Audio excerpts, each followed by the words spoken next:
Hi, hello, namaskar everyone. Welcome to Dhvaani, which means sound in Hindi. We bring to you resonating sounds created by the actions of women innovators, leaders, experts, and entrepreneurs who are making a difference in their and others' lives. We share their stories to inspire and empower other women. Dhvani is an initiative of Innoberry, which is offering a platform for the women to voice their thoughts, struggles, challenges, achievements, highs and lows, and the journey that they have undertaken. I am Pooja Bhatia, a tech transfer, patent licensing, and intellectual property professional, and now your host for this show. Let's inspire and get inspired. Hi, good morning, everyone. They say you need a village to raise a child. And if you are an entrepreneur like me, raising two childs, which means your own child and your startup, then you need double dose of motivation. And that is why today I have with me Lata, who is a coach and a mentor. And she not only coaches parents, but also entrepreneurs, especially women entrepreneurs, helping them in their journey, making the journey smoother, I would say by coaching them, giving them the right tips that they need. But since Lata is a coach, the first question that comes to my mind, what makes her happy? So, Lata, I'm going to act like a devil's advocate and ask you, what makes you happy? When we come, this question is like, what makes you happy? And I believe that, every person has their own reasons to be happy. It's a choice, it's an emotion that you choose every day that I want to be happy, whatever I do, I want to be happy doing that. So there's no set definition that this is going to make me happy, but whatever I'm doing, if I'm enjoying this, I feel happy. Like right now, I'm here with you. I'm happy about it that we are doing this, and we are talking to each other. So anything that makes me busy or makes me touch my soul makes me happy. It can be anything actually, talking to children, going out, doing shopping for myself or my family members. So small little things or big projects that are coming my way or something, thinking about it, giving my 100%, I think that makes me happy all the time. Well, Lata, I would say that you have underlined a very simple fact. Everybody nowadays talks about 10 things to be happy, or 20 things how to be happy. But you have made it simpler. Just be, there's no fixed definition. You could be happy in anything, but just enjoy where you are in that particular moment. In Lata, you are an entrepreneur. So, but before that, you were into a completely different setup from being an entrepreneur. So why MEQ? Why did you choose to start MEQ? And if you could talk a bit about your journey. Yeah, so yes, I was quite fascinated by leadership coaching training, and I got a lot of chance to learn from others, and had a chance to get coached myself, and that's when I really thought that this is something I would like to do, and I started learning all of this. And when I was starting my practice, I realized that people would ask questions to me, especially when you go to schools and organization that has a big setup. They will ask which organization you are from. And as a coach, you don't have any organization. You are the authority. You are the one who is running it all by yourself. You are the But, expert. but they won't, trust you. That credibility doesn't come, with single person when you're just starting off. And then, I realized that I need to have a team, I need to have a brand that people can trust. So I always wanted to work towards, emotional intelligence, social emotional learning for children, for corporates.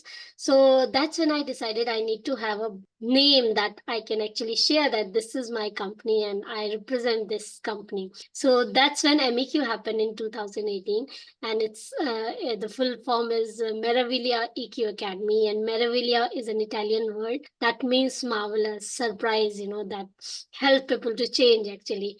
And we have Oh, seen a lot of changes in people's lives ever since. So that was one reason, if you want to bring credibility, trust, you need to be connected with some organization. It can be your own organization, but yes, that name is very, very important.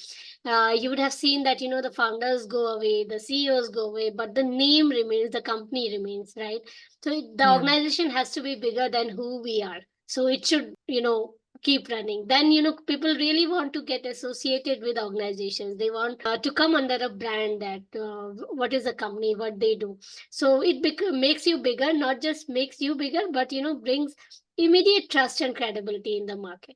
So that made my work very easy. And since then people started trusting us. We work with several schools, and developing MEQ as a brand in last 5 years. We have given it everything actually, the hard work and dedication. Yeah, through this comment, I remember a song, Naam Bhul Jaoge, Yeah, Chehra Badal Jayega, but you will remember my voice. yeah, So MEQ is representing your voice, your values, your, uh, and process that you are setting up, and it would continue beyond 5 years and yeah, more. And I hope, it would stay beyond the time we stay. So yeah, coaching is always going to be required for sure. yeah, right. Lata, are you a solopreneur? So I Pooja, started as a solopreneur when I started practicing and all. But over time, when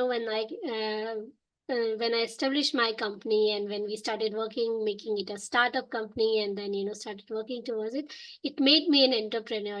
Now I work with people all across the globe. We have lots of clients working with us, big companies that we are working with. So I think that has now made me an entrepreneur. Though, when I do my coaching programs or training, I definitely work as solopreneur there. Okay. What is your opinion on having a co-founder instead of, just juggling everything on your own? So it's very, very important, and especially when you are setting up your company as a private limited, you have to have, a partner there.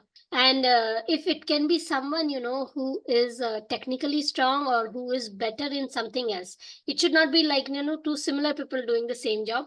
It should be like one people is expert in one thing and the other person expert in, let's say, technically or digitally or something, marketing wise. That will add on to your entrepreneurial journey, because if you're doing it all alone, you will get frustrated, you will get disheartened. There are so many challenges that keeps coming in, and if you are doing it all alone, people leave it early, and many startups that close within a year or 2 year of its starting is because they don't have a good team, or is because one person is doing everything all alone. So these days Yeah. it's easy. You have agencies, you have people, you can hire people on contract as a project basis, so that makes your job easy. But having a co-founder is really good. It actually motivates you, push you, let's do it. You always have a team, you don't have to look out, but you just two can talk to each other. But again, I would say, this person has to be smart enough, and not like same as you, but better than you, I Have would a have different a skill set. different skill set is required. So, Lata, you were working in the corporate world earlier. Do you feel like returning after 5 years that you have worked as an So, entrepreneur? sometimes that feeling, when you have challenges running your company, you feel like, yeah, job was better, you can feel like going back. But yes, when you take this step and you come ahead, there's no going back actually. I still work with corporates, but now it's not 9 to 5 kind of a job. I work with various corporates, and I'm definitely working with HR leaders. I'm working with CEOs, CXOs, and telling them how they can improve on their training programs and their coaching programs and different things. But yes, if somebody want me, to come back to corporate world, I would like to join as an advisor, but not as a full-time employee. Yeah, I would say बिल्ली को खून चटा दिया है so Actually, it gives you so much flexibility, though when you're working, on your own, when you have your own, setup, there's no time limit. Like, I sometimes work very early in the morning, sometimes I'm working late in the night, but there's something, that happiness from within, that you want to do it, that passion is there. Earlier, when you were on job, you have come home and somebody is asking, now you have to, attend a call. That feels like a burden, that no, not anymore. But here, when you are doing your own work, it is important.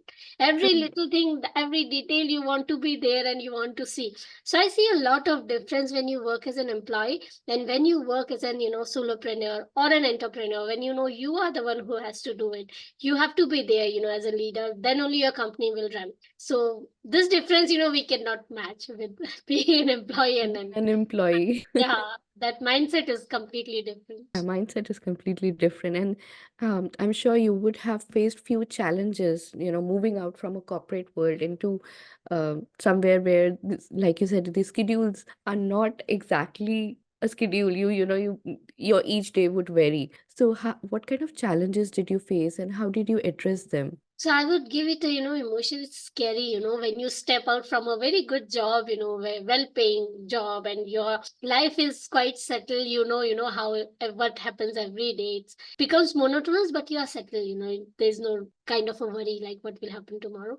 But suddenly, when you shook your world by, doing something different from what you were doing, Actually doing it's it. challenging actually. Every day you have your own thoughts become challenges sometimes, whether I'll be able to do it or not.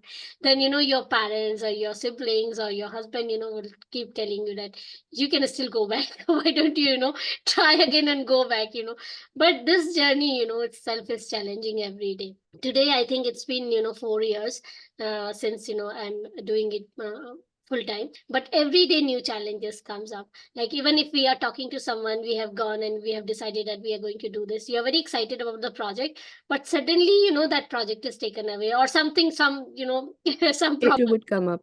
issue come up, or they decide that they want to go with somebody else or something. So there's so much competition out there. People will not trust you, upfront. It takes time, so patience is a key here. You have to just keep believing in yourself and keep going forward. Challenges will keep coming in. You can't, deny them. You can't stop them from coming. You can't run away from them. Yeah, and you can't run away. It's part and parcel of this work that we are doing. Yeah, and like you said that you have to weigh once you are into this space, you would not like to get back to where you were originally. So you would find ways to definitely address the challenges and keep yourself motivated. That's how we can. So how do you plan to give back to the entrepreneurial community now that you have been a part of it? You have a lot of learnings as an entrepreneur. How do you want to give back if you have a chance, and what Yeah, would be the possible definitely. way? Pooja, this is something I definitely want to do, and I try to do it also. That helping people, who are starting off or who think that this can be done this way, and I already have made those mistakes, so I can help them that don't do this. You need to do think of this and start doing this instead. So yes, all my experiences I would definitely like to share with people, and you will also see people have different thoughts about success. So success can be different for every individual. True. For some, it can be monetary, like, how much turnover you have that makes you successful. While some people, might be doing their, business or their thing just because they want to feel satisfied.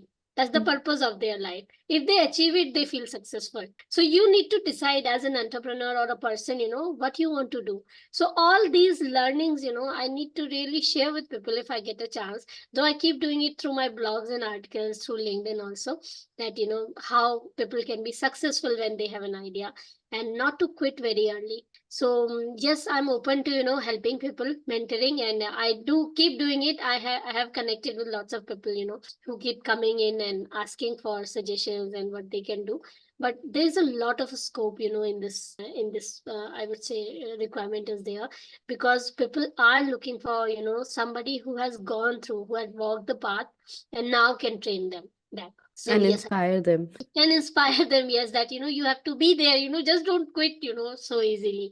And of course sometimes you might have to change the way you are doing things, but your goal should not change. Like you need to be very very sure about what you want to achieve. That should be there. Thank you, Lata. Thank you so much. You have given a lot of knowledge today. And if you guys are interested in what Lata is doing, please follow her on LinkedIn. I believe Wednesday is the day she releases tips for these entrepreneurs and startups. So follow her. Her content is marvelous. You will really enjoy it.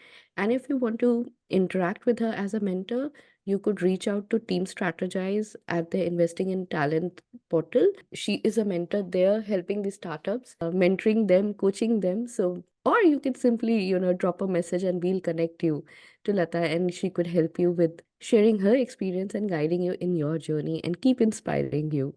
So, thank you so much, Lata. It was nice having you with me today. Thank you so much. Thank you, Thank you. everyone. We'll meet soon.